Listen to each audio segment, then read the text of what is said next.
This is Find Your Daily Calm. I'm Sel Gaston. Welcome. This episode originally aired May 2021. And in case you missed it, we hope you enjoyed this episode that was well loved when we released this last year. You will hear the comforting voice of Abby Mercado read The Heartbreaking Love Letter Your Dog Would Write If They Only Knew How by Laura Hartle. Please be mindful that this episode can trigger some emotions, yet so heartwarming. Enjoy. Do you have a pet dog? Have you ever stared into your dog's eyes and wondered what it would tell you if it could speak? Do you feel calm when you spend time with your dog? There have been many studies about the calming power of dogs who calm their humans regardless of age, gender, body type, skin color, religious beliefs, and persuasion. Just hanging out with a dog increases the levels of oxytocin, the feel-good hormone produced in the brain, says Rebecca Riallen-Berry, PhD, a child psychologist at the Child Center at Hassenfeld Children's Hospital at NYU Langone Health. In fact, a Japanese study found that when a dog and a person stare into each other's eyes, they both experience an increase in oxytocin. It's similar to the feedback loop you see between mothers and their babies, says Dr. Berry.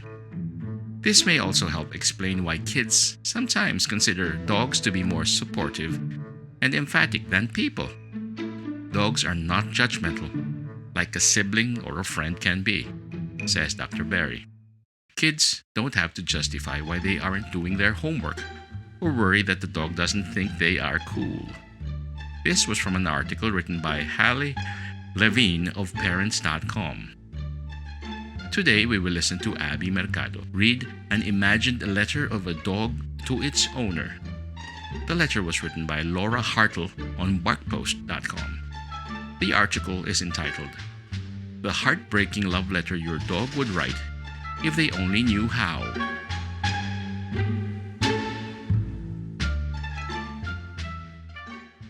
I am your dog, and I have a little something I'd like to whisper in your ear. I know that you humans lead busy lives. Some have to work, some have children to raise. It always seems like you are running here and there, often much too fast, often never noticing the truly grand things in life.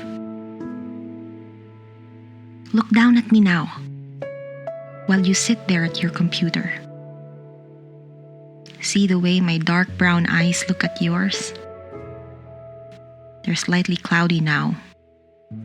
That comes with age. The gray hairs are beginning to ring my soft muzzle. You smile at me. I see love in your eyes. What do you see in mine? Do you see a spirit? A soul inside who loves you as no other could in the world? A spirit that would forgive all trespasses of prior wrongdoing for just a simple moment of your time? That is all I ask. To slow down, even for a few minutes, to be with me.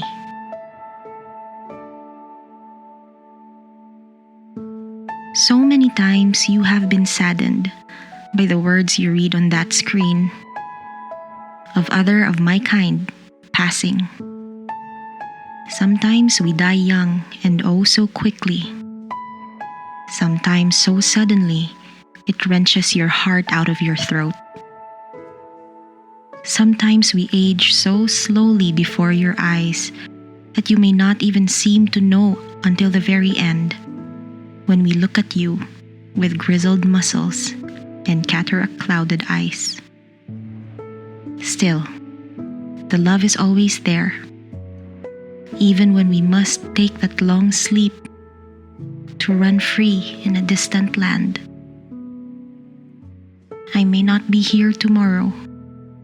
I may not be here next week. Someday, you will shed the water from your eyes that humans have when deep grief fills their souls. And you will be angry at yourself that you did not just have one more day with me.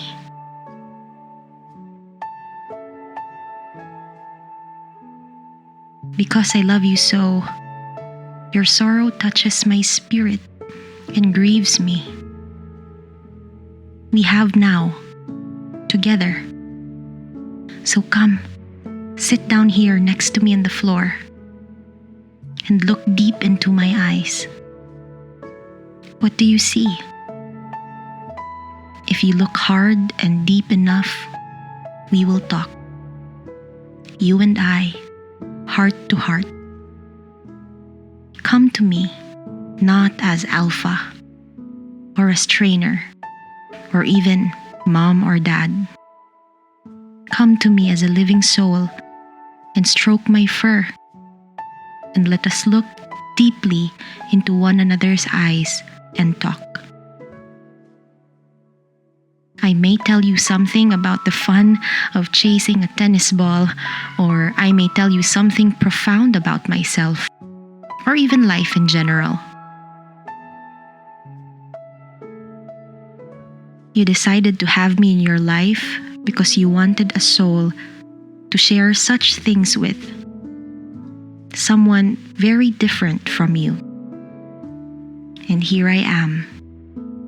I am a dog, but I am alive. I feel emotion. I feel physical senses. And I can revel in the differences of our spirits and souls. I do not think of you as a dog on 2 feet. I know what you are. You're human in all your quirkiness, and I love you still. Now come sit with me on the floor. Enter my world and let me slow down, if only for 15 minutes. Look deep into my eyes and whisper to my ears. Speak with your heart, with your joy, and I will know your true self. We may not have tomorrow, and life is oh so very short. Love, your dog.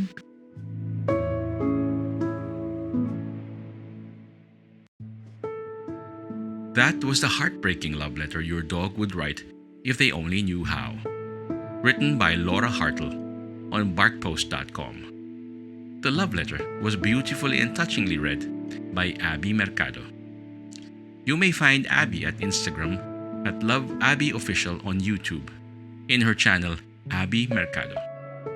The background music was entitled Rest by Ambient Feelings. Their soulful music can be found on YouTube. If you like what you hear and enjoy this podcast, please let us know at Find Your Daily Calm found on Facebook and Instagram. If you have not done so, please also subscribe to the podcast wherever you listen. We hope you gained a better appreciation of the calm your pod family members can bring. If this episode did not make you want to spend more time with your furry best friend, then I don't know what else will. So go, spend time with your four-legged friend, and may peace be upon you.